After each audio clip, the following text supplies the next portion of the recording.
मैं परसों आ जाऊंगा, और बरसों बाद याद आई हमारी, तो स्वयं नहीं आए, तुमको भेज दिया।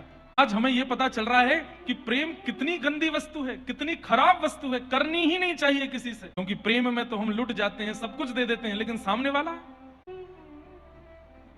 जाए बसे हैं दूर बिरज से, भेजते हैं संदेशा, हम गोपीत तकत हैं, रूप हो गया कैसा। कल द्रुपद गा रहे थे, बता रहे थे ना, कथा में सुना कि जब उद्धव जी वृंदावन पहुंचे तो पूछते हैं नंद भवन कहाँ है, तो मधुमंगल श्रीदामा व्यंग में बोलते हैं नंद भवन जानो है, तो बोले हाँ। नदी दिख रही है छोटी सी, बोले हाँ, या के पीछे बगल बगल चलो जा, जहां तक ये नदी प्रकट हो रही है वही है नंद भवन।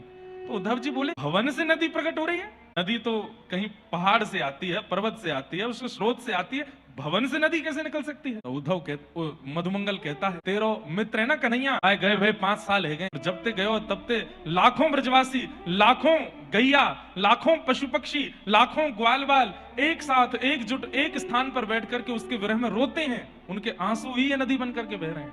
तब नंद भवन के बाहर बैठ के रोते हैं और यशोदा मैया से कहते मैया तेरो लाला परसों के कह के गयो, आज भी नहीं आयो, मैया कब आवेगो, हमारे प्राण निकल रहे हैं, मैया लाला कब आवेगो। सब रोते हैं, उनके अश्रु बिंद ही नदी बन के बह रहे हैं। उद्धव जी स्तब्ध हो गए, इतनी व्याकुलता मैंने कभी सोची भी नहीं है कि आंखों के अश्रु नदी बन के बहने लगे।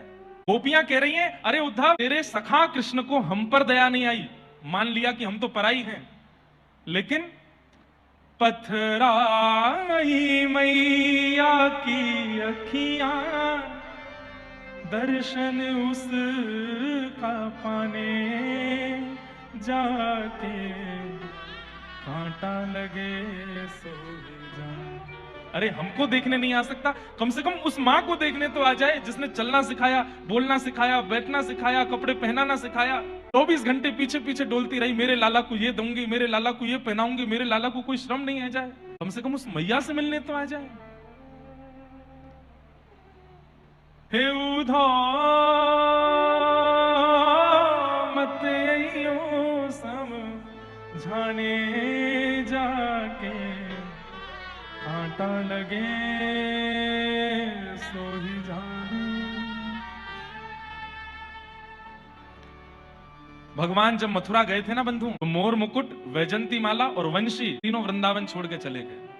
द्वारिका में ठाकुर जी ने कभी मोर मुकुट, हाँ ठाकुर जी राजा धीराज बन के बैठते हैं, उसमें मोर पिछ लगाते हैं, लेकिन मोर मुकुट जैसा वृंदावन में पहना तिरछा, वैसा ठाकुर जी द्वारिका में नहीं पहनते।